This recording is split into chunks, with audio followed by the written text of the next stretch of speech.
Hello everyone. इस video में हम लोग ऋग्वेद का कंप्लीट रिवीजन करेंगे।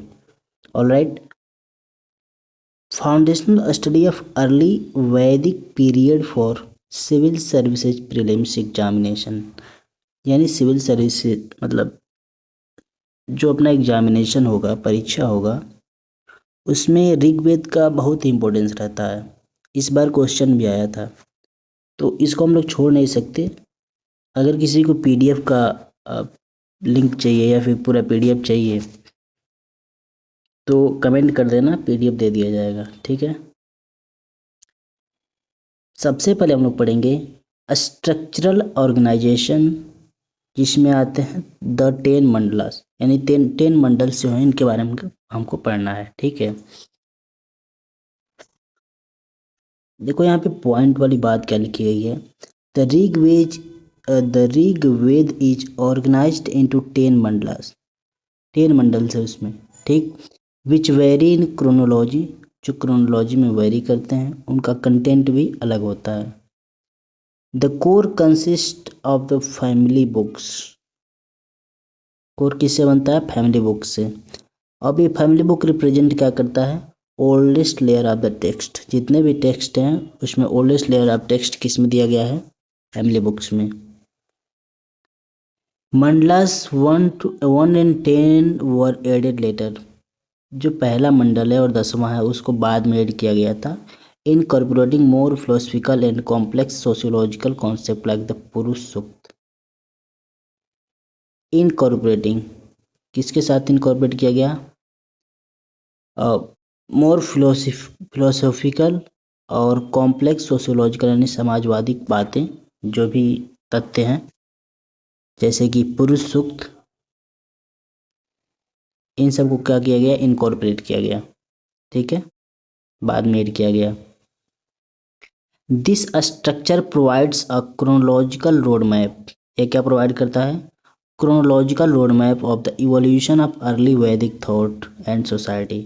मतलब पुराने समय में लोगों का थॉट क्या था, सोसाइटी में लोग रहते कैसे थे। ठीक है, स्ट्रक्चर क्या था रहने का, किसका क्या पोजीशन था। ठीक है, उन सब के बारे में ये हमें बताता है। क्या बताता है? ये जो स्ट्रक्चर हम लोग पढ़ेंगे। सबसे पहले पहला और 10वां तो पढ़ लिए, बाद में ऐड किए गए थे। तो दूसरा से लेकर 7वें तक, यानी 2nd to 7 ओल्डेस्ट कोर कहा जाता है। फैमिली बुक्स इसी में है, जिसमें कुल ग्रंथ के बारे में बताया गया है। ठीक, 8वें में क्या है? Karna family, hymns and later addition, later addition बाद में कुछ एडिशन किए गए हैं। ठीक है, जो 9वां मंडल है वो डेडिकेटेड है पूरी तरह से सोम, क्या लिखा है? सोम पवमन। और पहला 10वां तो बाद में ऐड किया गया था, मतलब लेटेस्ट एडिशन था। तो उसमें क्या क्या है? फिलोसफिकल और क्रिएशन हिम्स हैं। ठीक है, अब देखो यहाँ पे हिम जैसा एक वोकैब आया है, इसको हम लोग समझ लेते हैं ये क्या है।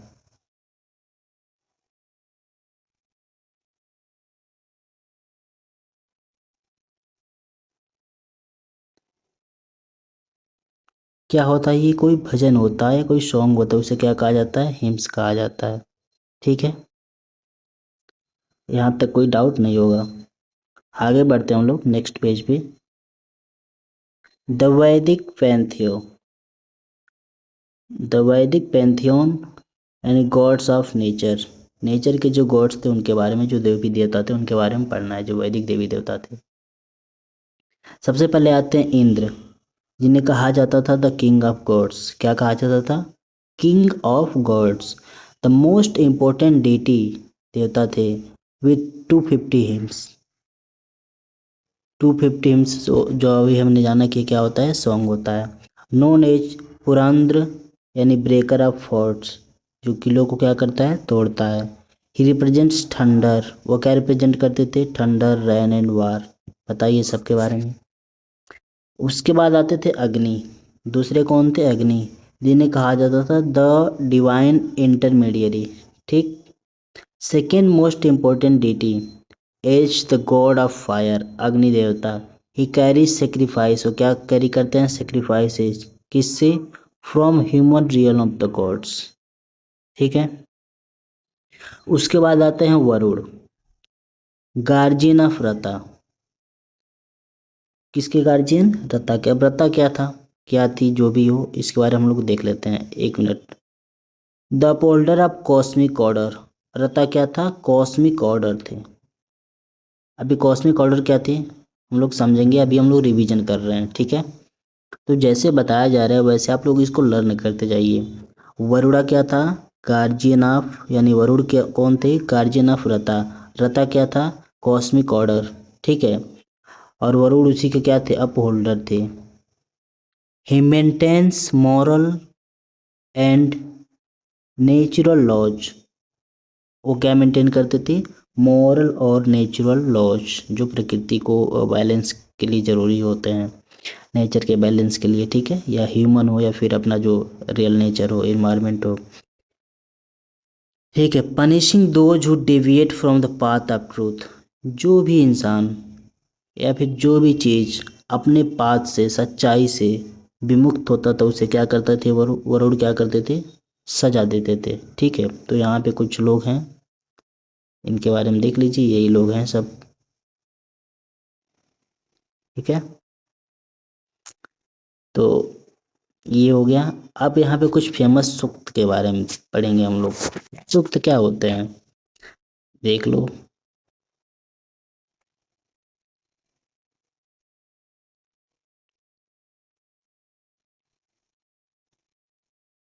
फेमस सूक्त, एक मिनट। सूक्त का मतलब होता क्या है? सूक्त भी क्या होते हैं? कुछ सॉन्ग होते हैं, ठीक है। ऑफन चैंटेड वैदिक वर्ड्स होते हैं, ठीक। और फिलोसफिकल फाउंडेशन के बारे में हम लोग देखेंगे। सबसे पहले आता है गायत्री मंत्र। क्या आता है? गायत्री मंत्र। उसके बाद क्या आता है? पुरुष सूक्त। उसके बाद क्या आता है? नसादित्य सूक्त। तो गायत्री मंत्र क्या है?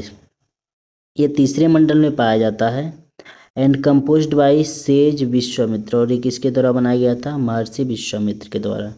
यह किसको डेडिकेट किया गया है? सावित्री, सावित्री देवी को, मतलब सावित्री माता। द सोलर डेइटी, सोलर मतलब sun. It represents the spiritual light of wisdom. ये क्या रिप्रेजेंट करता है? Spiritual light of wisdom. Spiritual मतलब क्या होता है? आध्यात्मिक ज्ञान का प्रकाश, ठीक है। उसके बाद आते हैं हम लोग पुरुष सूक्त पे। पुरुष सूक्त में क्या किस में पाया जाता है? ये 10वें मंडल में पाया जाता है। हम जानते हैं पहला और 10वां मंडल लास्ट में एड किया गया था। It describes the spiritual unity of the universe. ये क्या डिस्क्राइब करता है? Spiritual unity of the universe. It contains the first mention of the four word. यही क्या मेंशन करता है? 4 वर्डों के बारे में, ठीक है ना। हम लोग जो वर्ड जानते हैं ना, ब्राह्मण क्षत्रिय वैश्य शूद्र, जो कहाँ से ओरिजिनेट होते हैं? From the cosmic being. Cosmic being एक तरह से ह्यूमन ही है। तो मतलब जो बताया जाएगा आगे, जो पुरुष होता है उसका जो मुख होता है वो ब्राह्मण होता है, आगे बताया जाएगा, ठीक है। नसादित्य सूक्त क्या होता है? The famous him of creation, him of creation, ठीक है।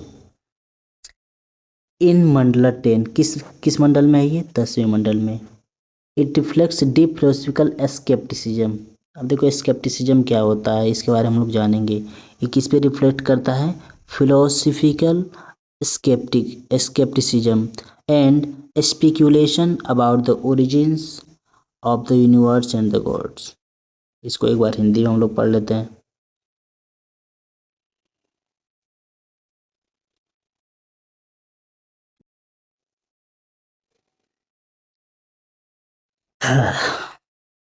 देखो क्या है ये? ऋग्वेद के 10वें मंडल का प्रसिद्ध सूक्ति उत्पत्ति सूक्त है। यह ब्रह्मांड और देवताओं की उत्पत्ति के बारे में गहरे दार्शनिक संदेह और चिंतन को दर्शाता है। क्या दर्शाता है? स्पेकुलेशन मतलब क्या होता है? चिंतन होता है, ठीक है। और स्केप्टिसिज्म मतलब क्या होता है? संदेह।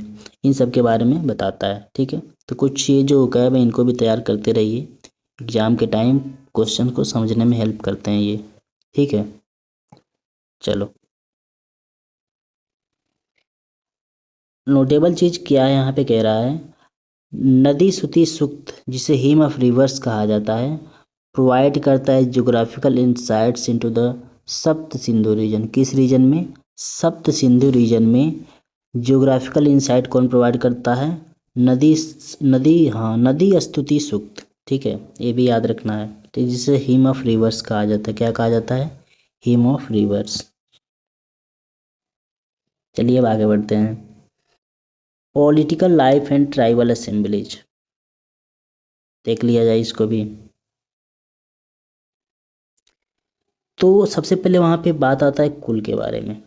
द बेसिक यूनिट जिसे फैमिली कहा जाता था। कुल क्या होता था?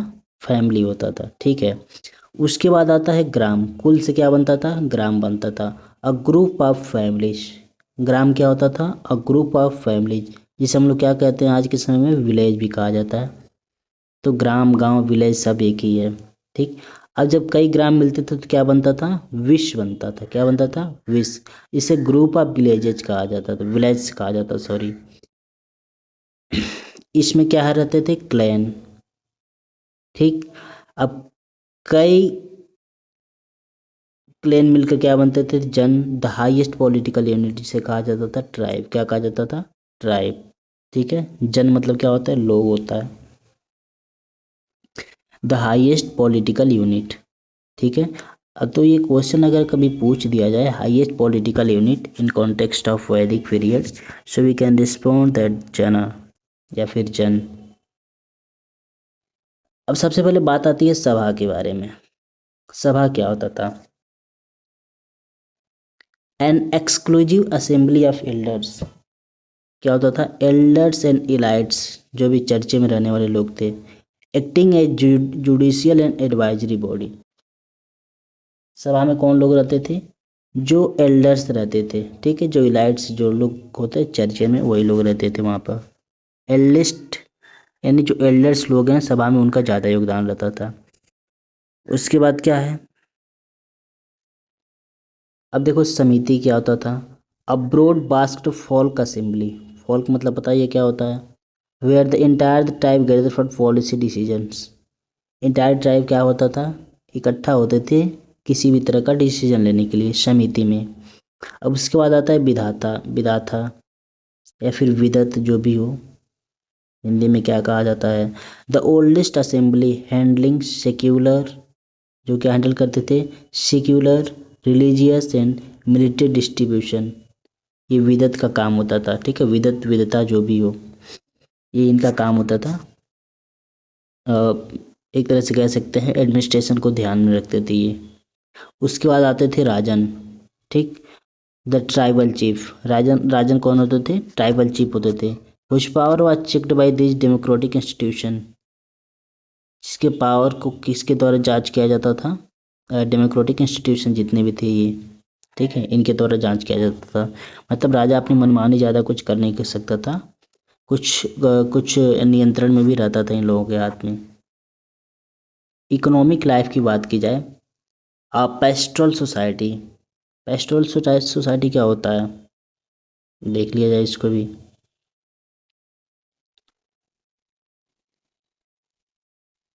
एक minute, pastoral society. Pastoral society का मतलब होता है एक देहाती समाज या आर्थिक जीवन, या फिर कहा जाता है पशुपालक समाज। ठीक है, तो उसके बारे में हम लोग देख लेते हैं। उसमें जो पशु होते थे उनको एक वेल्थ के रूप में पशुधन को ज़्यादा महत्व दिया जाता था। इकोनॉमी वाज प्रीडोमिनेंटली पेस्टोरल, मतलब पशुओं पर निर्भर था। Wealth was matters in cow, जिसके पास जितना ज़्यादा काऊ रहेंगी, गाय रहेंगी, वो उतना ज़्यादा क्या होगा? धनी होगा। एक टर्म आता था गविस्थी, जो गायों की खोज के लिए दिया जाता था। ऑफन डिनोटेड कॉन्फ्लिक्ट और वार, जो क्या रिप्रेजेंट करता था? एक कॉन्फ्लिक्ट को या वार को। ठीक है, कौन सा टर्म था? गविस्थी। बात करें एग्रीकल्चरल एंड ट्रेड की। Agriculture was secondary. एग्रीकल्चर क्या था वहाँ पे? सेकेंडरी। तो प्राइमरी क्या था? Trade relied on the barter system. Trade किस पे रिलाई करता था? बार्टर सिस्टम पे। ठीक है, while no metallic coins exist, उसमें कोई मेटेलिक कॉइन एग्जिस्ट नहीं करता था। एक चीज़ है जो निस्क यानी गोल्ड ऑर्नामेंट का यूज किया जाता था, जो यूनिट ऑफ वैल्यू के रूप में यूज किया जाता था। ठीक है, मतलब कॉइन का नहीं था कोई रोल, बट निस्क था जो गोल्ड ऑर्नामेंट के रूप में यूज किया जाता था। उसकी भी वैल्यू होती थी। ठीक है, सोशल लाइफ की बात की जाए, फैमिली और वर्ल्ड सिस्टम की, तो उसमें सबसे पहले हम लोग क्या देखेंगे, फैमिली स्ट्रक्चर में सबसे पहले कौन आते हैं, कुल।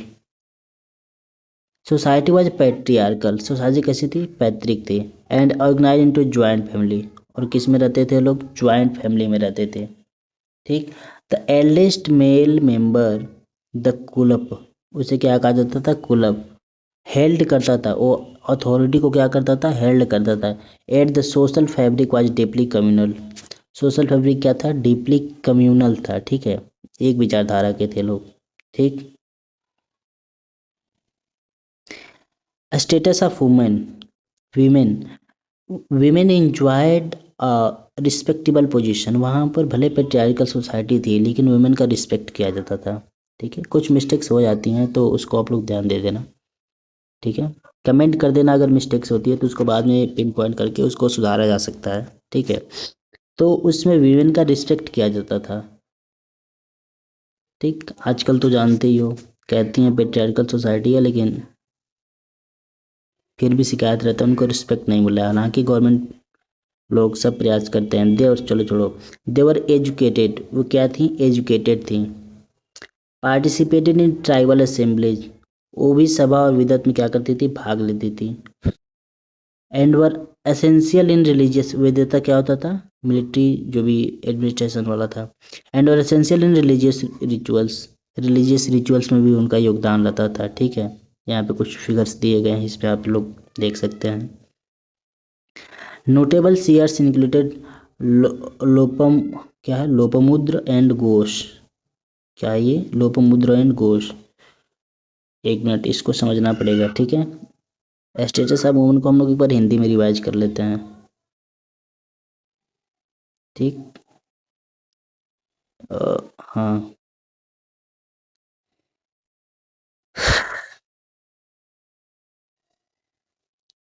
महिलाओं को एक सम्मानजनक स्थान प्राप्त था, वे शिक्षित थी, जनजातीय सभाओं, हाँ सभा यानी बिदत में भाग लेती थी, और धार्मिक अनुष्ठानों में उनकी उपस्थिति अनिवार्य थी। प्रमुख महिला ऋषियों में लोपामुद्रा, ठीक है, महिला ऋषियों में कौन थी, लोपामुद्रा और घोषा शामिल थी। कौन कौन शामिल थी, लोपामुद्रा और घोषा शामिल थी। ये दोनों क्या थी, महिला ऋषि थी। सीयर्स मतलब क्या होता है, ऋषि। ये देखो एक वो कैप मिल गया, इसको प्रिपेयर कर लेना। ठीक है, तो लोपामुद्रा और घोषा। फ्लेक्सिबल वर्ड सिस्टम की बात की जाए, initially occupational and flexible, flexible word system क्या था, ऑक्यूपेशनल था और फ्लेक्सिबल था, उतना ज़्यादा मजबूत नहीं था।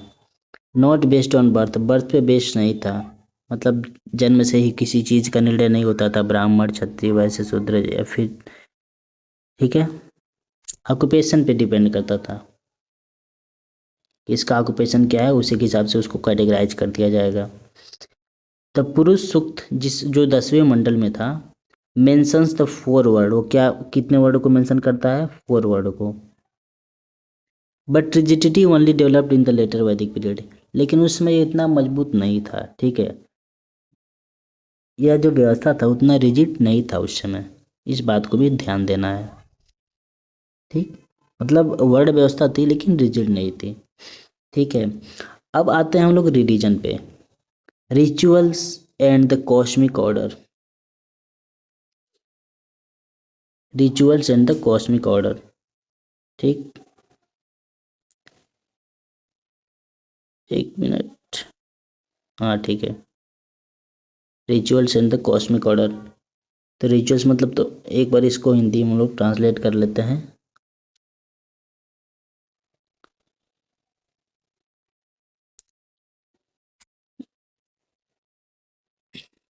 प्रकृति पूजा और, हाँ, अनुष्ठान और ब्राह्मणीय व्यवस्था, ठीक है, मतलब कॉस्मिक ऑर्डर जो अभी बताया गया था ना, कुछ देर पहले हम लोग पढ़े थे, उसी के बारे में बात हो रही है। नेचर वर्शिप और अब्सेंस ऑफ आइडल्स, प्रकृति की पूजा होती थी, ठीक है, किसी मूर्ति की पूजा नहीं होती थी, ठीक। Rigvedic religion was categorized by personification, personification क्या होता है, एक फिगर ऑफ स्पीच होता है, of natural forces, natural forces के पर्सोनिफिकेशन से क्या होता था, कैरेक्टराइज किया जाता था। नोटेबल यानी ध्यान देने वाली बात ये थी, there was no temple worship, वहाँ उसमें किसी मंदिर में पूजा नहीं की जाती थी, किसी मूर्ति की पूजा नहीं की जाती थी, किस पीरियड में, उस वैदिक पीरियड में, ऋग्वेद के समय, ठीक है। द सेंट्रलिटी ऑफ यज्ञ,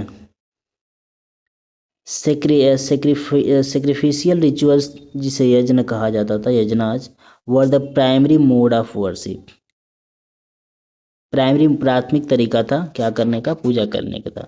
ऑफरिंग्स लाइक क्या ऑफर करते थे ये लोग पूजा में, घी रहता था, मिल्क रहता था, कुछ अनाज रहते थे। इनटू द सेक्रेड फायर, कहाँ डाला जाता था, अग्नि में, क्या करने के लिए, टू इनवोक डिवाइन ब्लेसिंग्स, ठीक है, दैवी आशीर्वाद प्राप्त करने के लिए। यहाँ पे देख ही रहे हैं आप लोग कैसे किया जा रहा है सब, ठीक है। उसके बाद एक कॉन्सेप्ट ऑफ रता, रता जिसे कॉस्मिक पाउडर कहा जाता था, अभी हम लोग कुछ देर पहले पढ़े थे। Universe was believed to be governed by rita, ऐसा माना जाता था कि यूनिवर्स को किसके द्वारा गवर्न किया जा रहा है, रता के द्वारा। The fundamental cosmic and moral order, जो ही क्या होता था, आधारभूत एक आदेश होता था। Varuna was revered as the supreme guardian of this balance, और इन सब चीज़ों की जो बैलेंसिंग का काम करने वाला था, इन सब चीज़ों को जो बैलेंस करता था वो कौन था, वरुण था। कौन था, वरुण, जिसे वरुण देव ये लोग कहते हैं, ठीक है। यहाँ पे कुछ डिफिक्शन दिखाए गए हैं, आप लोग देख लीजिए, ठीक। अब हम लोग आगे बढ़ते हैं 9वें स्लाइड पे। टोटल 10 स्लाइड हैं, अगर किसी को पीडीएफ चाहिए तो कमेंट कर देना, पीडीएफ दे दिया जाएगा। बात किया जाए जियोग्राफी की, द लैंड ऑफ 7 रिवर्स, ठीक। उस समय the Rigveda people inhabited the Sapta Sindhu reason, किस रीजन में रहते थे वो लोग, सप्त सिंधु रीजन में, प्राइमरली किस में, पंजाब में, जिसे जो इसमें पंजाब है और नॉर्थ वेस्ट फ्रंटियर है, ठीक, फ्रंटियर का जो एरिया है। सबसे पहले सिंधु, जिसे जहाँ पर इंडस वैली सिविलाइजेशन था। द मोस्ट मेंशन्ड रिवर, जिसे कहा जाता था मोस्ट मेंशन्ड रिवर, ठीक है, सॉरी कहा जाता था क्या, सभी लोग जानते हैं इसके बारे में। सरस्वती, जिसे मोस्ट सेक्रेड कॉल्ड नदी तमा, ठीक है, सेक्रेड मतलब पवित्र, यही होता है ना शायद। उसके बाद वितास्ता, जिसे झेलम नदी के नाम से जाना जाता है। ऐसे अस्किनी चेनाब, ठीक है, ये नाम पूछा जा सकता है। पिपासा, ब्यास नदी को कहा जाता था।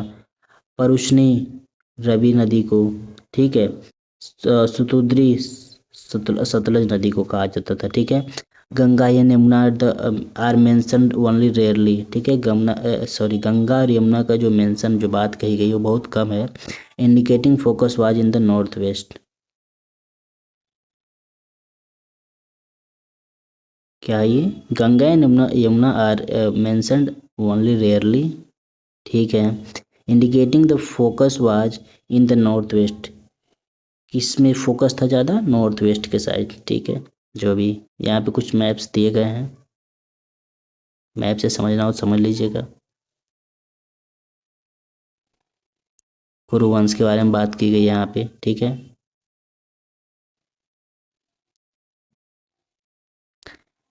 एक समरी हम लोग कर लेते हैं रिवीजन के लिए जो जरूरी है। सबसे पहले जो जरूरी है क्या, स्ट्रक्चर की बात की है। 10 मंडल होते थे, 1028 हाई में हिम्स होते थे।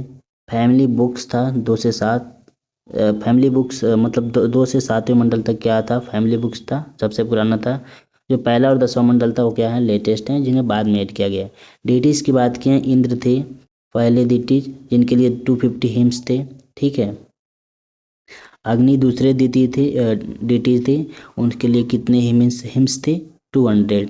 वरुण के लिए जो गार्जियन ऑफ रता थे, ठीक, बाकी जितने बच गए वो दूसरे के लिए होंगे। ठीक है। सोसाइटी की बात की जाए, पेस्टोरल सोसाइटी था, काऊ जिसके पास जितना ज़्यादा है वो उतना ही ज़्यादा वेल्दी है।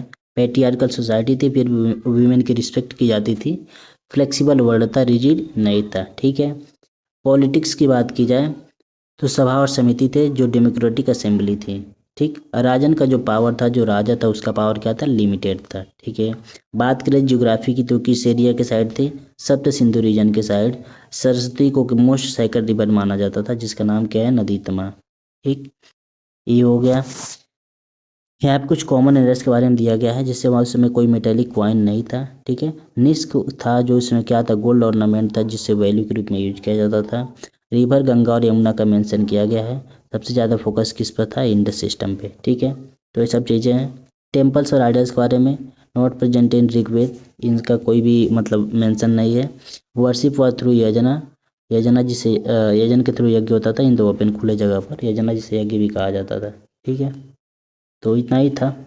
वीडियो देखने के लिए